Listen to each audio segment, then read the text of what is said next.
नमस्कार और जूले दोस्तों, ये आज मेरा 5वां दिन है अनशन का पानी और नमक पर। मैं बिल्कुल ठीक हूँ। आज खुले आसमान में हम थे बहुत से साथियों के साथ और तापमान था -17 के करीब। और ऐसे में आप देख रहे हैं ये जो गिलास का पानी है ये न सिर्फ जमा है बल्कि फूल के ऊपर आया है, मगर ये बिल्कुल नहीं जमा है क्योंकि ये अल्कोहल है और अल्कोहल का जमने का तापमान है -114 और पानी का 0 डिग्रीज। तो ऐसे में हम अनशन कर रहे हैं लद्दाख के संरक्षण के लिए, लद्दाख में डेमोक्रेसी के बहाली के लिए। मगर ये सिर्फ लद्दाख की बात नहीं है, ये एक देश भर में विश्वास को दोबारा स्थापित करने की बात है। हमारे देश में सब कुछ है, लोहा है, कोयला है, मिनरल्स हैं, मगर कमी है तो विश्वास की, ट्रस्ट डेफिसिट, जिसके चलते अब लोग किसी पे भरोसा नहीं करते हैं। जनता नेताओं पर भरोसा नहीं करती, नेता अपने साथियों पर भरोसा नहीं करती और इलेक्शन प्रोसेस पर ही अब विश्वास उठ रहा है, इलेक्ट्रॉनिक वोटिंग मशीन्स पे विश्वास उठ रहा है। और ऐसे में फिर नेताओं से सीख के लोग भी फिर बिजनेसेस में भरोसा नहीं करते हैं, वादे तोड़ देते हैं। तो लद्दाख के साथ भी कुछ ऐसा ही हुआ। 2019 में हमसे वादा किया गया सरकार ने इलेक्शन मैनिफेस्टोज में खुलेआम लिख के कि लद्दाख को 6वें शेड्यूल में संरक्षण दिया जाएगा। और ये मैनिफेस्टो सिर्फ ज़ुबानी नहीं थे, ये लिखित में आप देख रहे हैं उनकी तरफ से वादे जो लिखित में थे। और 2020 तक फिर वो भूल गए ये वादा।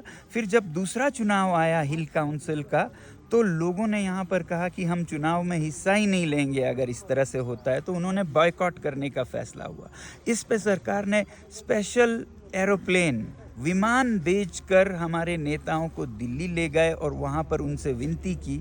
और हमारे नेता भी बहुत भोले भाले होते हैं, उन्होंने विश्वास किया और वापस आ गए कि वो सब ठीक करेंगे।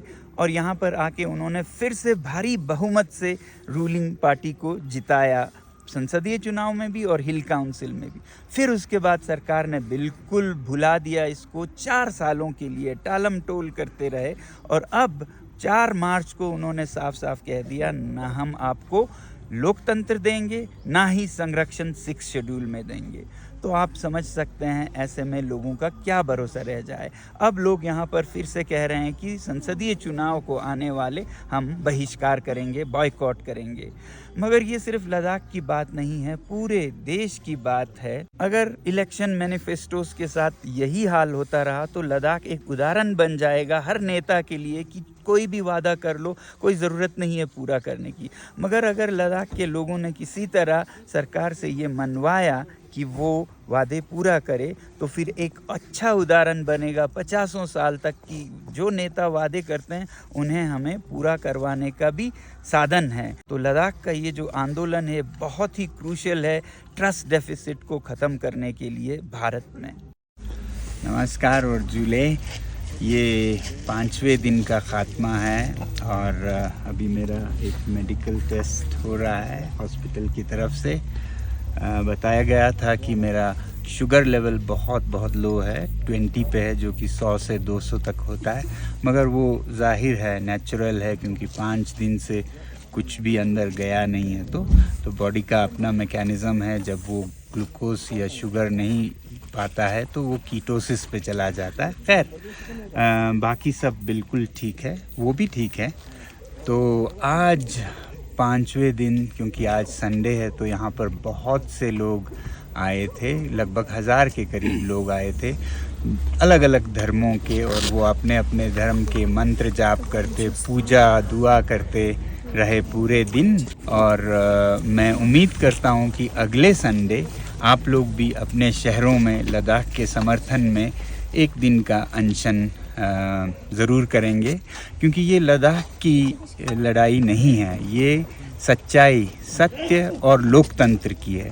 लोकतंत्र की, क्योंकि लद्दाख को यूटी बनने के बाद बिना लेजिस्लेटिव असेंबली के, बिना जन प्रतिनिधित्व के, परमानेंट प्रेसिडेंट्स रूल में, यूँ कहिए एक कॉलोनी की तरह रखा गया है, जो कि भारत के किसी भी प्रांत में नहीं होता है। तो ऐसे में आपको समर्थन करना चाहिए अपने लद्दाख के भाइयों का। और फिर ये सच्चाई की लड़ाई इसलिए है क्योंकि अनेक बार हमारे सरकार ने हमें वादे किए और वो लिखित में हैं, इलेक्शन मैनिफेस्टोज में हैं, जहाँ कहा गया है कि लद्दाख की संस्कृति और पर्यावरण को संरक्षित किया जाएगा 6वें शेड्यूल में। मगर आज 4 साल हो गए, 2 इलेक्शंस जीते इसी वादे पर और फिर उसके बाद मुकर गए, बैक ट्रैक कर गए। तो ऐसे अगर हम चुप बैठें तो ये हम पे धिक्कार होगा कि कोई वादा करे, उसका वादा भी हम पूरा ना कर पाएँ। तो वादा करने वाले से ज़्यादा जो बहक जाए और चुप रहे उसका भी उतना ही गुनाह है। जुल्म करना गुनाह है, जुल्म सहना भी गुनाह है, जैसा कहते हैं। तो हमारी उम्मीद है कि इस सत्य की लड़ाई में सब जुड़ेंगे, क्योंकि जब हम कहते हैं सत्यमेव जयते तो सत्य की जय होनी चाहिए, नहीं तो भारत एक नया मिसाल शुरू करेगा, मिथ्यामेव जयति, झूठ की जीत होती है। तो ये किसी के भी फ़ायदे में नहीं होगा। और वैसे भी ये एक उदाहरण सिद्ध करेगा, अगर मैनिफेस्टोस का यही हाल होता है तो अगले चुनाव में जो वादे किए जाएंगे वो सब इसी हालत में होंगे। ऐसा ना हो, इसलिए बहुत ज़रूरी है कि लद्दाख अपने वादे पूरे करवाएं। और हमें पूर्ण विश्वास है कि किया भी जाएगा, आज नहीं तो कल, क्योंकि हमारी उम्मीद है कि ये जो सरकार है जो भगवान राम पर इतना आस्था रखती है, तो भगवान राम तो मूर्तियों में केवल नहीं, अपने आदर्शों में जीते हैं। और उनका आदर्श है, रघुकुल रीति सदा चली आए, प्राण जाए पर वचन न जाए, प्राण जाए पर वचन न जाए। तो हमें उम्मीद है कि अपने वचन पर खरा उतरेंगे और पूरे देश के लिए एक अच्छा मिसाल सिद्ध करेंगे। बहरहाल बहुत बहुत धन्यवाद आप सभी का।